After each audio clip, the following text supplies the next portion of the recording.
વિરામ બાદ સમાચારમાં આગળ વાત કરીશું તો રાજ્યના નવા મંત્રીમંડળની રચના થઈ ગઈ છે, જેમાં હર્ષ સંઘવીને પ્રમોશન મળ્યું છે। હર્ષ સંઘવી રાજ્યકક્ષાના મંત્રીમાંથી નવી સરકારમાં નાયબ મુખ્યમંત્રી બની ગયા છે। હર્ષ સંઘવીને પ્રમોશન મળતા સુરતમાં તેમના સમર્થકોમાં ખુશી જોવા મળી। સુરતમાં હર્ષ સંઘવીના કાર્યાલય બહાર તેમના સમર્થકોએ ફટાકડા ફોડી ઉજવણી કરી।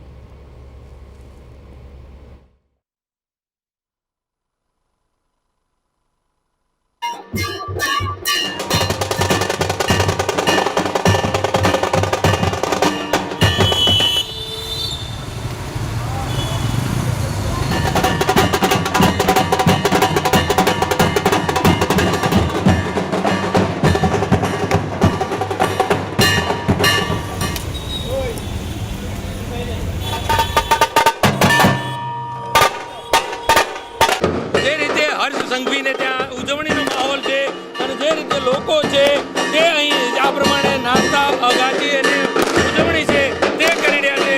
ગરબે રમતા હોય તેવા દ્રશ્યો અત્યારે જોવા મળી રહ્યા છે। આ પ્રમાણે જોઈ શકાય છે કે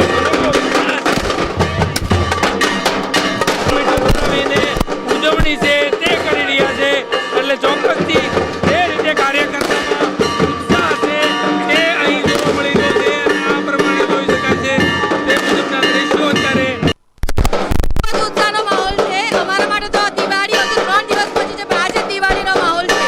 બધા કાર્યકર્તાઓ ખૂબ ખુશ છે, ઉત્સાહમાં છો। તમે શું કહેશો, કેવી ઉજવણી કરી રહ્યા છો? દિવાળી પહેલાની ખુશી, દિવાળી હજુ આવે છે પણ એ પહેલા હસબન્ડ ડેપ્યુટી સીએમ બનાવ્યા હજુ ઉત્સાહ છે। શું કહેશો? એ દિવાળી અમારે આજે દિવાળી આવી ગઈ એવી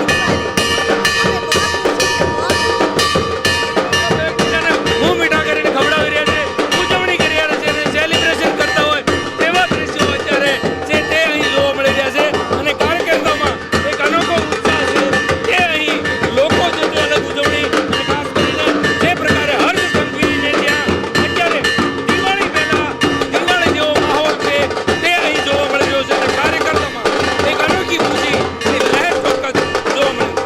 કેમેરામેન અજય કુમાર સાથે અરવિંદ રાઠોડ, પ્રદેશ ટીવી સુરત।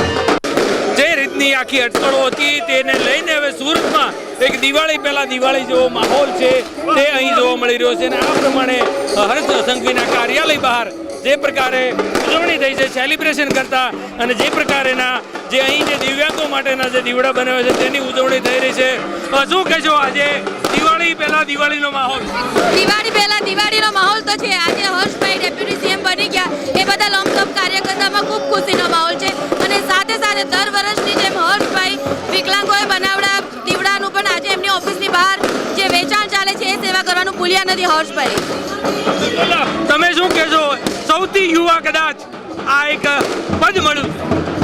ખૂબ યુવા છે અને મજૂરોના મિત્ર રહ્યા છે, નાનામાં નાના કાર્યકર્તાઓને નામથી ઓળખે છે અને આજે દિવાળી જેવો માહોલ છે। તમે જોઈ રહ્યા છો દિવ્યાંગ દ્વારા બનાવેલા દિવાળી કરી રહ્યા છે અને હર્ષભાઈ तुम आगे बढ़ो, आप बड़े मोटा तुम्हारे साथ है।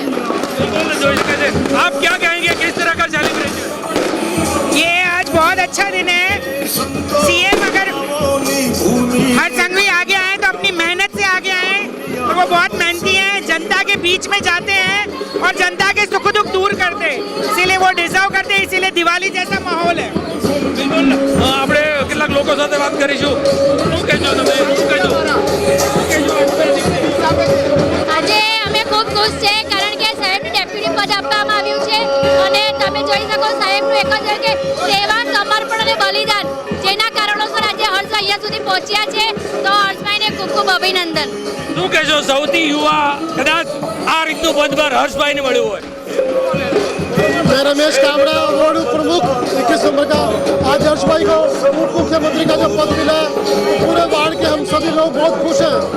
गृह मंत्री बन करके उन्होंने जो गुजरात प्रदेश का काम किया वो पूरे देश के अंदर उनको जो दिल्ली का पूरा मंत्रिमंडल था सब देख रहा था, वो उप मुख्यमंत्री बनना उनका निश्चित ही था और बहुत खुशी की लहर है।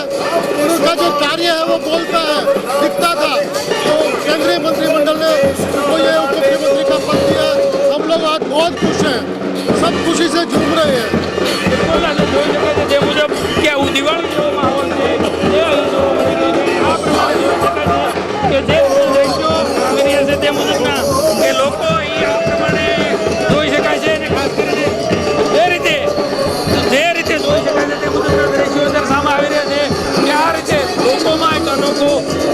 ઉત્સાહ છે તે અહીં જોવા મળી રહ્યો છે. આ પ્રમાણે જોઈ શકાય છે તે મુજબના દ્રશ્યો, એટલે કે જે રીતનો જે હર્ષોલ્લાસ સાથોસાથ કાર્યકર્તામાં એક અનોખો ઉત્સાહ છે તે અહીં જોવા મળી રહ્યો છે. કેમેરામેન અજય કુમાર સાથે અરવિંદ રાઠોડ, પ્રદેશ 24 સુરત. નવા મંત્રીમંડળમાં જે રીતે સ્થાન આપવામાં આવ્યું છે ત્યારે જે રીતના દ્રશ્યો એટલે કે હર્ષ સંઘવીની કાર્યાલય ખાતે આ રીતે ઉજવણીની જે તે તૈયારી કરવામાં આવી રહી છે ત્યારે હમણાં કેટલાક લોકો સાથે પણ વાત કરીશું. તો શું કહેશો, ફરી એકવાર હર્ષ સંઘવીનું જે નામ જાહેર થયું? હર્ષભાઈ સંઘવીએ જે હિસાબે જે મંત્રીમંડળમાં કામગીરી કરી છે એ હિસાબે એમને 100% રિપીટ પદ મળવું જોઈએ અને મળશે એ બદલ અમે ભગવાનને ખૂબ પ્રાર્થના કરીએ છીએ કે એમને મંત્રીમંડળ પાછું મળે. આ બધા કાર્યકર્તાઓને ખૂબ જ સારી રીતે હર્ષભાઈ માટે કામ કર્યું છે અને કરતા રહેશું. બિલકુલ, એટલે અનેકો જે ઉત્સાહ છે તે કાર્યક્રમમાં જોવા મળ્યો. તમે શું કહેશો, જે રીતે હર્ષભાઈનું નામ ફરી એકવાર મંત્રીમંડળમાં ફોન આવ્યો? એમાં કોઈ શંકાનો સ્થાન નથી. હર્ષભાઈની કામગીરી બોલે છે. જે પ્રમાણે હર્ષભાઈ આટલા વર્ષોમાં કામ કર્યું છે એ પ્રમાણે મંત્રીમંડળમાં એમનું સ્થાન તો નિશ્ચિત છે. બાકી જે મોદી સાહેબે જે પ્રમાણે બેઠકમાં જે વાત કરી હશે એ આપણે માન્ય ભાજપ સરકારે જે કરી કરવામાં આવે.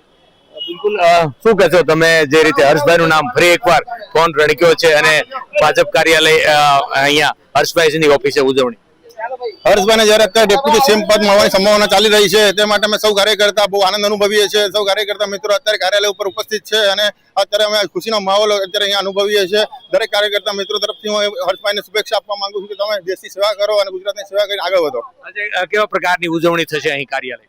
અહીં કાર્યાલય ઉપર દરેક જણે ડીજેની વ્યવસ્થા રાખી છે. દિવ્યાંગો અને બાળકોને આપણે દીવડા વેચવાની વ્યવસ્થા રાખી છે અને મીઠાઈ ખવડાવીને દરેક જણે ઉજવણી કરવામાં આવશે. બિલકુલ, તો જે રીતે હર્ષભાઈ સંઘવીનું જે નામની સાથે જ કાર્યકર્તામાં એક અનોખો ઉત્સાહ છે તે જોવા મળી રહ્યો છે અને જે પ્રકારે નવા મંત્રીમંડળમાં સ્થાન છે એટલે કે તેમને પણ પ્રફુલ્લ પાનસેરિયા બાદ હર્ષ સંઘવીની પણ ફોન આવ્યો છે ત્યારે તેમના કાર્યાલય ખાતે એક ભવ્ય ઉજવણી અને એક સાદગીપૂર્વક રીતે એક દિવ્યાંગો માટેનો પણ એક કાર્યક્રમ અહીં કાર્યાલય ખાતે યોજવામાં આવી રહ્યો છે ત્યારે અનોખો ઉત્સાહ છે તે સુરતથી કાર્યકર્તામાં જોવા મળી રહ્યો છે. કેમેરામેન અજય કુમાર સાથે અરવિંદ રાઠોડ, પ્રદેશ 24 સુરત.